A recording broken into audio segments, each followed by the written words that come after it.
LeRoy Neiman has been recognized as one of the most successful sports artists of all time, and according to many, he is probably the most popular painter and printmaker in America. He is one of the few artists of the 20th century who has become a household name in millions of American homes. However, Neiman did not become a world-renowned artist overnight. Having been born into a blue-collar family from St. Paul, Minnesota, Neiman was forced early on to become a street kid. Neiman's artistic qualities began to come about when he attended Roman Catholic primary school. Art began as a hobby of his when he drew pictures and inscribed pen and ink tattoos on his classmates' arms during recess periods.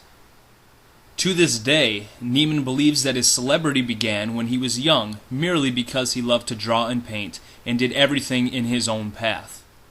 In 1942, Neiman quit school and enlisted in the United States Army. While serving as a cook for 4 years in the Army, Neiman started to realize his artistic ability when he painted a number of eye-catching, yet sexually suggestive murals on the walls of kitchens and dining halls. After his stint in the Army, Neiman returned to St. Paul and finished his high school degree.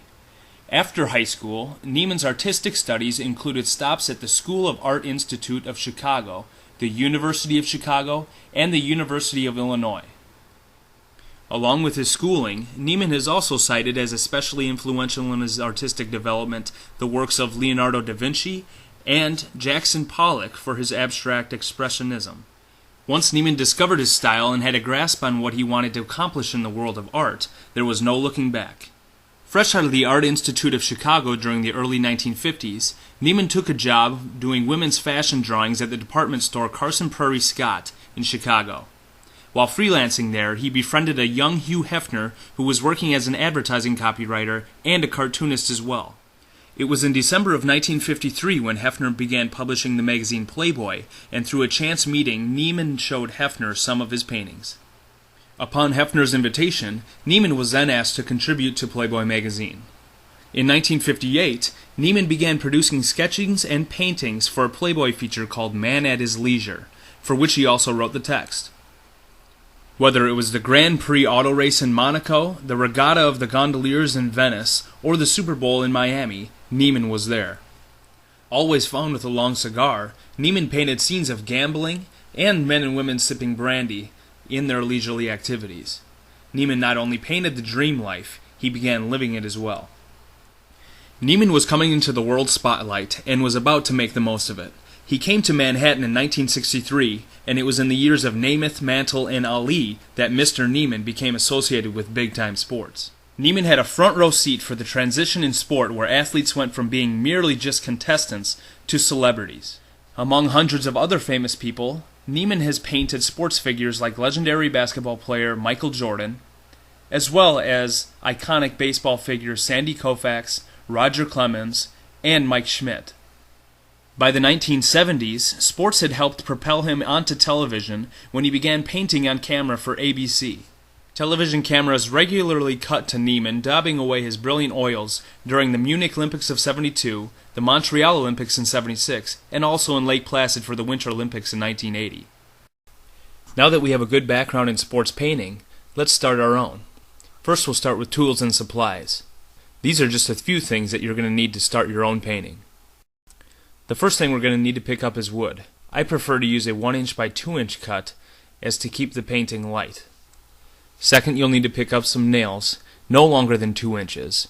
We'll also need a hammer with those nails, a tape measure, a ruler or level, and also a saw.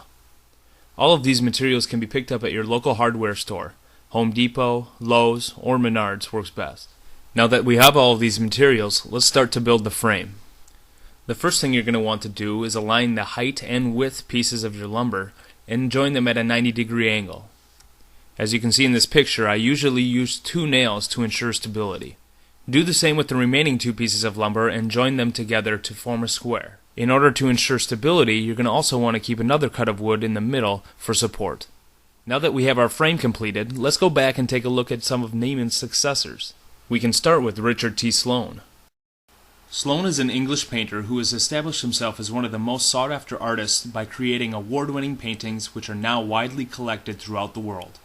Much like Neiman's style, Slone's work portrays a colorful and fast-moving action shot of athletes live and in the moment. The majority of Slone's collection is of fighters on the canvas because of his admiration and passion for the sport. Slone's work has graced the covers of many magazines including Ring Magazine, KO Magazine, World Boxing Magazine, and many more. Slone was also commissioned by the Boxing Writers Association of America to paint a portrait of Manny Pacquiao to grace the cover of the program for the 2007 BWAA Awards. Back in 1997, Slone was asked to be the official artist of the International Boxing Hall of Fame, a position he still holds today. Now let's get back to our painting. The next step in the process is to stretch our canvas. For this you will need a hammer, small nails, your frame, and canvas. You can always purchase canvas at your local fabric store. Now lie your frame down onto your canvas. Usually you want to leave about 4 inches of excess canvas per side. Cut the fabric to fit the frame, and then you're going to want to nail down securely your canvas onto your frame. The number one thing to remember is that you're going to want the canvas to be tight. So make sure to stretch the canvas before you are nailing the canvas into your frame.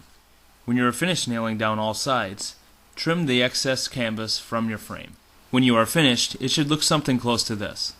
We are just about ready to start painting, but before we do, I would like to cover sports artist Stephen Holland. Holland grew up in New York in the 1950s and had tried his hand at art but never put together a career until later in life. As a painter unable to afford live models, he drew from boxing magazines. From these pictures, he realized the determination athletes need to have to be winners. Several years ago, he started by painting Muhammad Ali, and over time he has captured on canvas sports stars from nearly every sport. Holland has shown that he has an ability to capture raw emotion and an uncanny likeness of each subject. His strengths as an artist continue to push him towards legendary status. Now we get to use what we've learned and create a painting of our own.